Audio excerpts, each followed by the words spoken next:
Toyib, bismillahirrahmanirrahim. Assalamualaikum warahmatullahi wabarakatuh. Perkenalkan, nama saya Gina Zakia Mulkan dengan nomor NIM 12 Nah, di sini saya akan mereview kembali sedikit tentang mata kuliah Sejarah Peradaban Islam pada masa Khalifah Umar bin Khattab. Umar bin Khattab ini memiliki nama lengkap Umar bin Khattab bin Nufail bin Aben al-Uzza bin Ribaah bin Abdullah bin Qurt bin Razail bin Adi bin Ka'ab bin Lu'ay.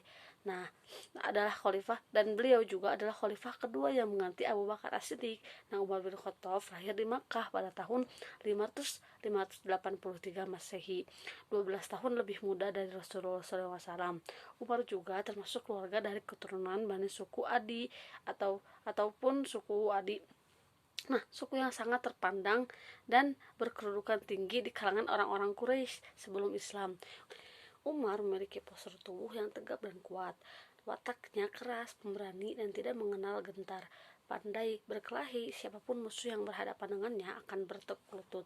Ia memiliki kecerdasan yang luar biasa, mampu memperkirakan hal-hal yang akan terjadi di masa yang akan datang. Tutur bahasanya yang halus dan bicaranya yang fasih. Nah, Umar bin Khattab adalah salah satu sahabat terbesar sepanjang sejarah sesudah Nabi Muhammad SAW. Nah, peranan Umar dalam sejarah Islam masa permulaan merupakan yang paling menonjol karena perluasan wilayahnya. Di samping kebijakan-kebijakan politik dan yang lain, adanya penaklukan besar-besaran pada masa pemerintahan Umar merupakan fakta yang diakui kebenarannya oleh para sejarawan. Bahkan ada yang mengatakan bahwa jika tidak karena penaklukan-penaklukan yang dilakukan pada masa Umar, Islam belum tentu bisa berkembang seperti zaman sekarang.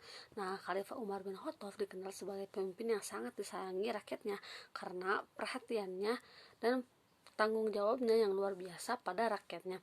Salah satu kebiasaannya dalam melakukan pengawasan langsung dan sendirian berkeliling kota mengawasi kehidupan rakyatnya. Dalam banyak hal, Umar bin Khattab dikenal sebagai tokoh yang sangat bijaksana dan kreatif. Bahkan jenius. Beberapa keunggulan yang dimiliki Umar membuat kedudukannya semakin dihormati di kalangan masyarakat Arab, sehingga kaum Quraisy memberi gelar singa padang pasir, dan karena kecerdasannya dan kecepatan dalam berpikir ia dijuluki Abu Faiz. Pengangkatan Khalifah Umar bin Khattab pada musim panas tahun 364 Masehi. Nah, Abu Bakar menderita sakit dan akhirnya wafat pada hari Senin 21 Jumadil Akhir. Selama pemerintahan Umar, kekuasaan Islam tumbuh dengan sangat pesat. Islam mengambil alih Mesopotamia dan sebagian Persia dari tangan dinasti Sasanid, dan serta mengambil alih Mesir, Palestina, Syria, Afrika Utara, dan Armenia dari kekuasaan Romawi. Saat itu adalah dua negara adidaya, yaitu Persia dan Romawi. Namun keduanya telah ditaklukkan Islam pada zaman Umar. Sejarah mencatat banyak pertempuran besar yang menjadi awal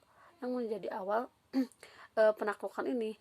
Pada pertempuran Yarmuk yang terjadi di dekat Damaskus, 20.000 pasukan Islam mengalahkan pasukan Romawi yang mencapai 70.000 dan mengakhiri kekuasaan Romawi di Asia Kecil sebagian selatan. Ada beberapa perkembangan peradaban Islam pada masa Khalifah Umar bin Khattab yang meliputi sistem pemerintahan politik, ilmu pengetahuan, sosial, seni, dan agama. Nah, mungkin cukup sekian dari saya. Mohon maaf bila banyak sekali kesalahan. Wabillahi taufiq wal hidayah. Nun walau qalam bima yahsurun. Wassalamualaikum warahmatullahi wabarakatuh.